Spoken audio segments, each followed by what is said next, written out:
मैं बलजिंदर कौर नागरी एकेडमी में आपका स्वागत करती हूँ। आज हम प्रत्यय का अध्ययन करेंगे। इसके पहले हमने आपको उपसर्ग के बारे में जो जानकारी दी है वो आपकी स्क्रीन पर उपलब्ध होगी और उसका लिंक आपको मिल जाएगा। चलिए हम प्रत्यय की परिभाषा से इसकी शुरुआत करते हैं। प्रत्यय कहते किसे हैं, इसलिए प्रत्यय की परिभाषा को भी जानना अति आवश्यक है। प्रत्यय ऐसे शब्दांश होते हैं जिनका कोई अर्थ नहीं होता।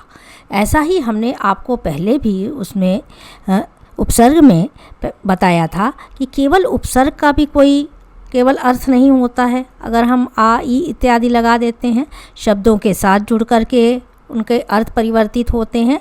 उसी प्रकार से प्रत्यय भी शब्दांश होते हैं जिनका कोई स्वतंत्र अर्थ नहीं होता है। ये मूल शब्दों के साथ जुड़ते हैं, अर्थ को प्रभावित करते हैं। प्रत्ययों का स्वतंत्र प्रयोग हम नहीं करते हैं। मूल शब्दों से प्रत्यय को जोड़कर यौगिक शब्द बना लिए जाते हैं जिनका एक अर्थ होता है। परिभाषा के अनुसार अतः हम कह सकते हैं कि प्रत्यय भी उपसर्ग की तरह शब्दांश होते हैं। प्रत्येक शब्दों के अंत में लगाए जाते हैं। अब आपको ये समझ में आ गया होगा कि उपसर्ग हम पहले लगाते हैं और प्रत्यय बाद में। कहीं पर भी ये कन्फ्यूज़न नहीं होना चाहिए कि प्रत्यय पहले लगते हैं, उपसर्ग पहले और प्रत्यय बाद में। प्रत्यय भी शब्दों के अर्थ को प्रभावित करते हैं, इसीलिए प्रत्यय का हम क्या करते हैं, प्रयोग करते हैं महत्व को दर्शाने के लिए। प्रत्यय परिभाषा के पश्चात हम कुछ उदाहरण प्रस्तुत कर रहे हैं। जैसे आपकी स्क्रीन पर शब्द भी लिखे गए हैं प्रत्यय, और उनसे निर्मित जो शब्द हैं यानी कि बनाए गए जो शब्द हैं वो आपके सामने हैं। जैसे कि मोटा शब्द लिखा है तो पा प्रत्यय उसमें लगा तो मोटापा शब्द बना। पढ़ में आई प्रत्यय लगा, पढ़ाई शब्द सामने दिखाई दे रहा है। शक्ति में शाली प्रत्यय लगा है, शक्तिशाली शब्द बना। बुद्धि में मान लगा है तो बुद्धिमान शब्द बना है। तो निर्मित उनसे हम शब्द करते हैं। प्रत्यय के प्रकार कितने होते हैं?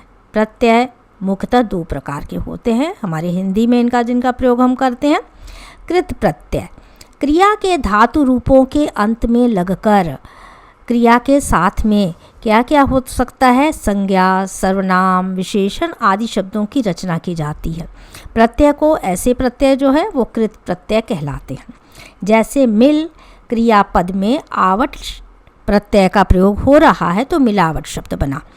हिंदी में प्रचलित कुछ कृत प्रत्यय वाले शब्द इस प्रकार हैं जैसा कि दर्शाया गया है। आ लगाया तो भू, ल में आ लगा है तो भूला। उसी तरह से लिख में आ लिखा, पढ़ में आ पढ़ा, और सोच में आ लगा है तो सोचा शब्द बना। इसी तरह से घुमक्कड़ अक्कड़ शब्द लगा, भूल में अक्कड़ तो भुलक्कड़ शब्द है। औना लगाया गया है, खिलौना, बिछौना इत्यादि शब्द हुए। आड़ी लगाया तो अनाड़ी, खिलाड़ी, पहाड़ी तो शब्द सामने दर्शाए गए हैं।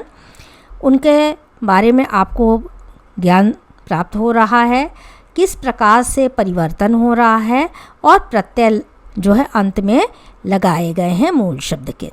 प्रत्यय का प्रकार यहाँ पर जैसे आई, लिखाई, पढ़ाई, कमाई, आई से आना लगाया तो पढ़ाना, दिखाना, कमाना। और संस्कृत के प्रत्यय भी हमारे प्रयोग में आते हैं। जैसे आ लगाया तो विद्या, इच्छा, पूजा, अन से भवन, गमन, झाड़न। उक लगाया भिक्षु से में उक लगा है भिक्षुक, भावुक। ती गति, मति, शक्ति आदि जैसे शब्द बने हुए हैं। प्रत्यय के प्रकार में तद्वित प्रत्यय भी शामिल किए जाते हैं।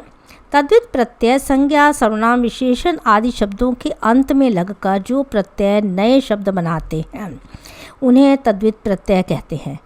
जैसे आप देख रहे हैं बंगाल शब्द है, संज्ञा है, ई लगाया तो बंगाली शब्द बना है, तो यानी कि ई प्रत्यय लगा है, बाद में लगा है, और जानकारी पूरी मिल रही है। संज्ञा से संज्ञा बनाने वाले प्रत्यय भी होते हैं। जैसे ईया लगाया हमने, बिटिया, खटिया, आर से लोहार, सुनार जैसे शब्द हैं। दूध वाला और चाय वाला वाला प्रत्यय लगा हुआ है। प्रत्यय संज्ञा से विशेषण बनते हैं, जैसे हम एरा लगा देते हैं। अब चाचा है शब्द है, लेकिन हम उसको बताते हैं चचेरा विशेषता करके। मौसेरा भारत से भारतीय और राष्ट्रीय शब्द। जापान शब्द है, ई लगाया तो जापानी। बंगाल में बंगाली। इक से भौतिक और धार्मिक जैसे शब्द इक प्रत्यय से बन रहे हैं। विशेषण से संज्ञा बनाने वाले प्रत्ययों के प्रयोग, जैसे वीरता, मूर्खता, कायरता। ई से अमीरी, गरीबी, बुद्धिमानी इत्यादि जैसे भी शब्द बनते हैं। आहट लिखावट, कड़वाहट। इमा लालिमा, कालिमा जैसे शब्द हैं। क्रिया विशेषण से भी विशेषण बनाने वाले प्रत्यय। तया लगा दिया, साधारण है शब्द था और तया लगाया उसमें तो साधारणतया हो गया। सामान्य शब्द में तया लगा तो सामान्यतया हो गया। पूर्वक ध्यान पूर्वक कह दिया जाता है। धैर्य पूर्वक, प्रेम पूर्वक जैसे शब्द होंगे। ला जैसे पिछ ला, निच ला तो ला प्रत्यय लगा। स्त्रीलिंग में हम कैसे बदलेंगे और इनका प्रयोग कैसे होता है। देवरानी जेठानी में आनी प्रत्यय है। बुढ़िया, चूहिया, इया प्रत्यय लगा। चाची, मामी में ई प्रत्यय है। लघुता बोधक यानी छोटा, अगर कहीं पर कोई वस्तु छोटी है तो उसे हम लघु कहते हैं। इसलिए लघुता बोधक के लिए अलग शब्दों के प्रयोग किस प्रकार से हम आप करते हैं। अगर छुरा है शब्द है वो बड़े उसके लिए प्रयोग कर रहे हैं तो लघु शब्द क्या होगा, तो छुरी शब्द का प्रयोग। चिमटा से हम चिमटी शब्द का प्रयोग कर लेते हैं। इसी प्रकार से इया शब्द डलिया, लुटिया छोटे वस्तु के लिए प्रयोग किए जाते हैं। बड़ी चारपाई है तो उसको हम चारपाई कहते हैं। यहाँ पर देखिए ओला शब्द लिखा हुआ, खटोला। छोटी सी जब चारपाई होती है तो उसको आप खटोला कहते हैं। मझोला बीच वाली चीज़ को कहते हैं। ओला प्रत्यय लगा है तो मझोला शब्द छोटी उसके लिए आता है। इसी प्रकार से आपके MCQ प्रश्न अभ्यास के लिए कराए जा रहे हैं, जो आपके प्रश्न पत्र में अक्सर पूछे जाते हैं। उनका एक उत्तर आपको लिखना होता है। जैसे आपके स्क्रीन पर मान प्रत्यय किस शब्द में नहीं है, और इसमें आप देखेंगे चारों प्रश्नों के जो ऑप्शन दिए गए हैं क, ख, ग, घ में, उसमें आपका मालिन शब्द ऐसा है जिसमें आपका मान नहीं लगा है। इसलिए आप मालिन शब्द का चयन करेंगे यानी चुनाव करेंगे।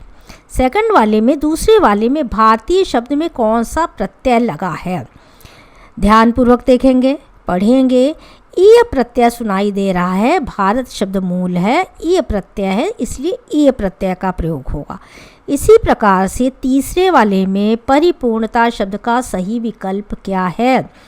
विकल्प आपको देखने हैं कि परि एक, पूर्ण और ता, यानी कि परिपूर्णता शब्द बना तो ता प्रत्यय वाला है, इसलिए उसको चुनना है आपको, उसका चुना। अभिजात का सही विकल्प है तो सही विकल्प आपका होगा अभी धन जात, तो जात प्रत्यय वाला होगा, इसलिए आपको उसका चयन करना है। तम प्रत्यय का प्रयोग किसमें नहीं किया गया है, तो दोनों तरह के प्रश्न आपके आते हैं। उपयोग किया गया है, प्रयोग नहीं किया गया है, दोनों को ध्यान में रखना है। तो तम प्रत्यय किसमें नहीं है, आधुनिक शब्द ऐसा है जिसमें इक प्रत्यय लगा हुआ है और तम नहीं है, इसलिए आधुनिक शब्द का प्रयोग।